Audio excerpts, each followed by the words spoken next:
What's going on, y'all? It's your boy JG. I'm wrestling back out here with another wrestling reaction video. Today's video, we're going to be reacting to Wrestlemania's 10 WWE wrestlers who refused to win at Wrestlemania. Wow, now that... Let's go give them a hand for that, because honestly, that's pretty special. I already have one in mind, and I'm pretty sure they're going to mention it, which is Edge, because we heard that, Edge refused to take the victory in Undertaker's WrestleMania streak, so he didn't want it. He felt like he deserved it. So shout out to Edge for that, man. But let's see who else.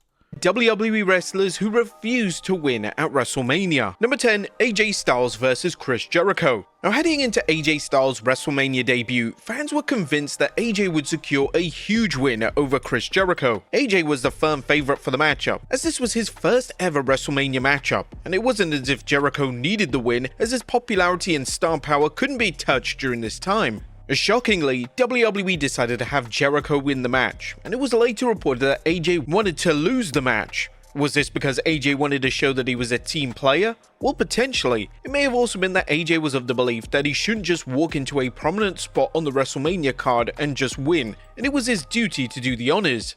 Number 9, Mark Henry versus The Undertaker. One, that's right. One of the names that was pitched to end the iconic streak of The Undertaker was Mark Henry. Alright, y'all. I don't think it would have been a bad decision if Mark Henry did win it. Because Mark Henry's a monster, bro. And shout out to Mark Henry. But Mark Henry is a monster. So I really don't think it would have been a bad decision. Wrestled The Undertaker at WrestleMania 22 in a casket match. And when this news first surfaced, fans were stunned, as there was no way on paper that Henry was going to defeat the legendary Undertaker in his, own match. But according to Mark Henry, during an interview with Heavy, the creative call of Henry defeating The Undertaker was very close to happening, but ultimately, he would turn it down.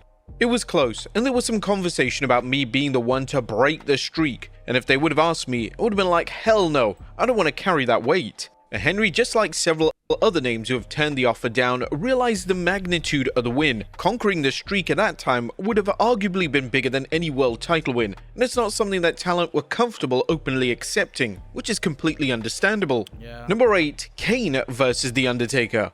Kane was a name that The Undertaker loved working with. This affection ran so deep that The Undertaker reportedly wanted Kane to break the streak on more than one occasion. It's believed that WrestleMania 20 was one of the events discussed for this to take place, and it was even rumored that The Undertaker wanted Kane to break it at a subsequent WrestleMania event. Kane was well established for being one of the most selfless pro wrestlers of all time, so it was hardly a surprise that the man said no thanks. Kane had such an elite reputation in this regard, and when The Undertaker put over his kayfabe half-brother on a number of pay-per-view events in 2010, this was likely The Undertaker's way of giving Kane a lap of honor. Number 7, The Rock vs JBL. Now, in 2005, as WWE were putting together their creative plans for WrestleMania 21, one of the ideas WWE were sold on was JBL defending the WWE title versus The Rock. The Rock was basically retired at this point in time, but WWE believed that this would reignite the product and make fans interested in what WWE were offering. The initial creative plans legitimately called for The Rock to win. However, with The Rock having extensive commitments in Hollywood, it's unknown. Bro, Rock knew he was getting more money without sacrificing his body. Come on now. How this would have worked. Of course, the Great One turned the match and the huge win down, and instead WWE would commit to making John Cena the new face of the company, which was 100% the correct call. Number 6, The Undertaker versus Roman Reigns. WrestleMania 33 was designed to be The Undertaker's final ever WWE match. He was going to wrestle Roman Reigns in the main event of the show, and he insisted on putting Reigns over in the biggest way imaginable. Winning the main event match was simply out of the question for the dead man, and he wanted to go out by putting over the new face of WWE. Whilst this mentality was appreciated, the match itself denied the man any favors, as it was a complete letdown. See, I heard it before by Kicking It With Ross. Shout out with you, bro. And it's true. They had a moment where after this, the next Monday Night Raw that happened, and Reigns came out and said, "This is my year," they could have turned that man heel. We could have been had Tribal Chief, maybe, Big Wolf, maybe, whoever, whatever the thing is. We could have been had it, because Reigns is more easily better as a heel than he ever was as a babyface, right? Like, think about it. He's a babyface now, but it's because of his heel run that he had. He was a cool heel. He could have bended that earlier, way earlier. but they ain't do it. The dead man wasn't just in the right place physically or mentally to deliver a high quality match, and this led him to having several more matches down the road. The Undertaker has spoken at length regarding how bad he felt for messing up Reigns' big moment. Whilst The Undertaker may feel extremely bad, in the long run it failed to hinder either man's legacy or status in WWE.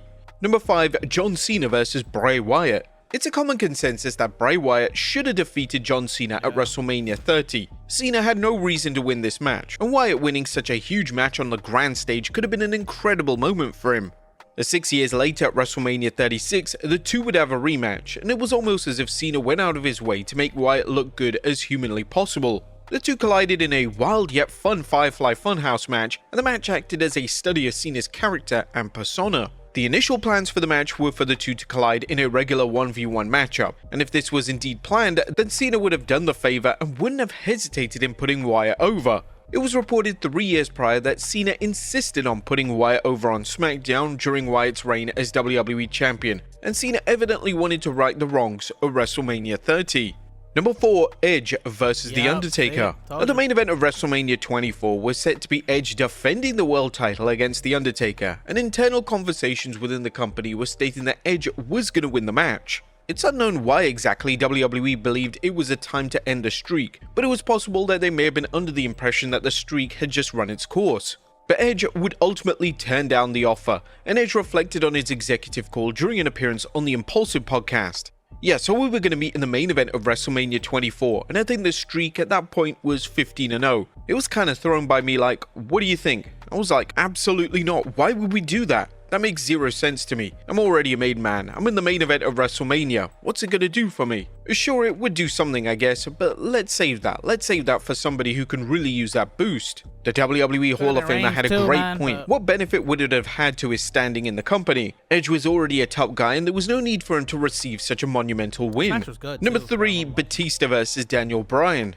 Well, upon returning to WWE in 2014, Batista was promised the world. He was promised a main event match versus Randy Orton at WrestleMania 30, and he was promised a world title reign. Naturally, due to the rise of Daniel Bryan, some of WWE's promises would be broken. Batista would end up tapping out to Bryan in the main event of WrestleMania.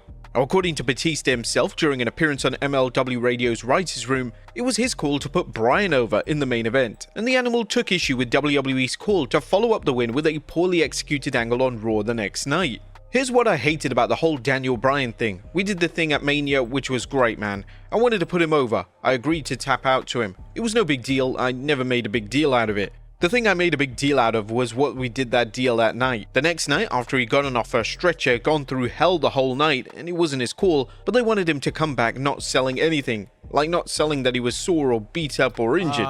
Nothing. Batista was rumored to face Bryan in the main event of the 2014 Payback pay-per-view, but it's believed that Batista was on board with continuing the rivalry between his Evolution stable and The Shield. Knowing how well received this angle was, this was definitely the right call. Number 2, Daniel Bryan vs Kofi Kingston. The Kofi Mania storyline in 2019 gripped the wrestling world, and one of the names responsible for the storyline being such an overwhelming success was Daniel Bryan. Bryan used his political power within the company to push for Kingston to get the spot at WrestleMania 35.